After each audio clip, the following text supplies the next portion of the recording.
against a team like Wayne and then against a team like Augustana, what are the little things that you're looking for this weekend that maybe don't go up on a box score? Boy, good question. I had Wayne State, and we're on the road both nights, so we're going to, probably face, some inspired play from the home team.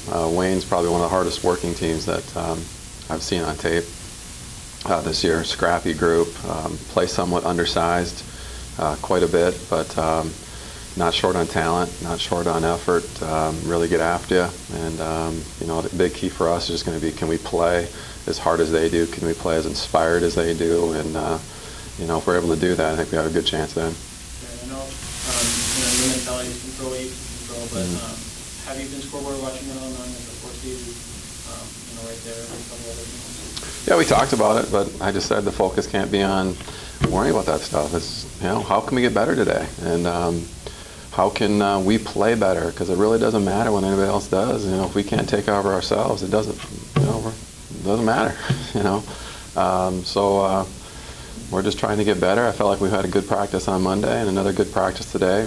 We went pretty light on Tuesday, and I like what I see. But, as most coaches will tell you, it's hard to predict, how you translate from how well you practice into a game setting. But the what you can control is how well you practice, and I felt like we've done that pretty well so far this week. And you're, right in the thick of things with just a few weeks left. Is this where you want to be at this point in the year, and is this where you expect it to be coming into the year? Another good question. Tough questions to answer. We are where we are, 6-10 in the league, and obviously you always want to shoot to be better than that. But from where we started to where we are now, very pleased, very happy in the direction that we're going. We just got to continue to come together as a team offensively. We're still a little spurtable. We'll have a good half and maybe a bad half. It doesn't matter if it's the first half or the second half.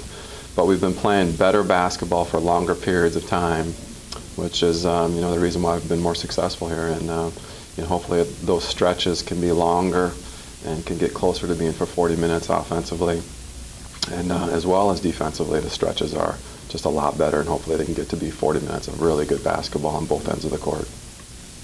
On Saturday, you face Augustana. They have a point guard that helped lead them to a national championship. How different are these two challenges that you're going to face this weekend? Yeah, they are. They're completely different systems.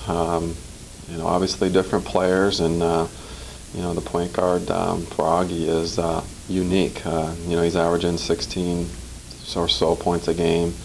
Upwards of close to 8 assists a game. So he controls a lot of what they do. What is that? 32, 16, 48 quick points out of your point guard that he's either scoring or leading to. So it's going to be very important that we control what he does as much as we possibly can.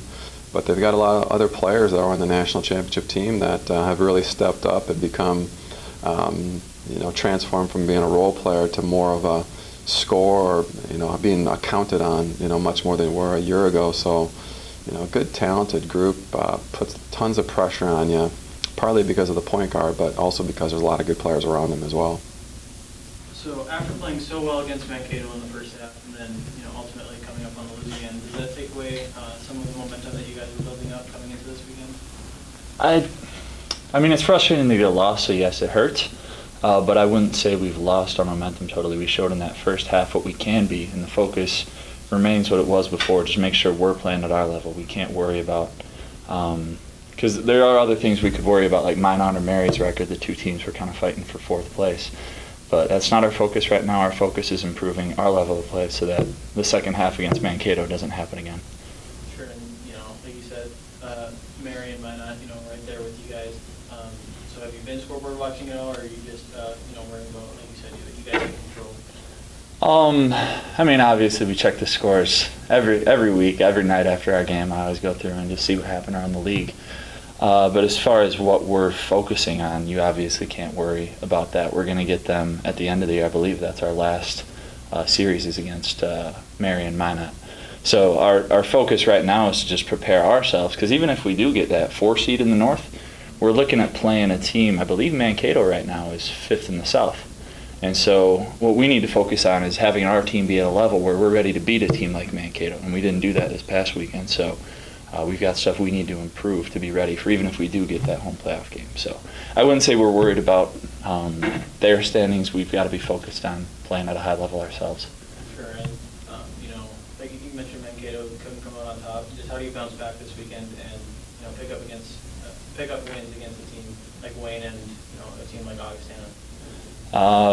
You just got to be able to put it behind you, especially this weekend's not going to be easy. I mean, I forget exactly what Wayne's record is, but I don't know exactly how far, but it's the longest drive we have.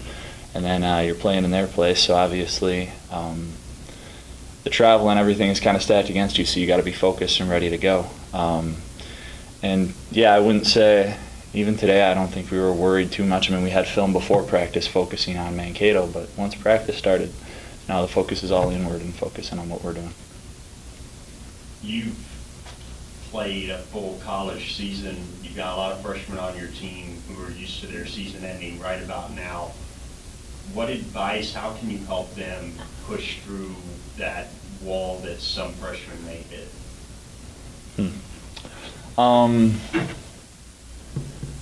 I think it helps for them to be able to look at a senior, for us 3 seniors, because I remember having that feeling where it starts to get to the end of January and you're playing more games than you've ever played, and the season starts to feel longer than it's ever felt. You get banged up a little more. Practices aren't as easy as they maybe were in high school.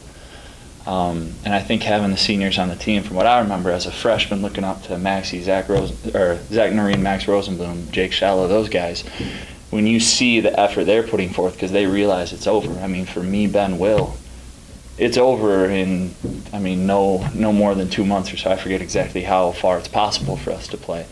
But if seeing your teammates, if seeing your seniors drive to the end doesn't motivate you, I don't think anything will. So I think that's probably something to help them stay motivated, is playing for the upperclassmen.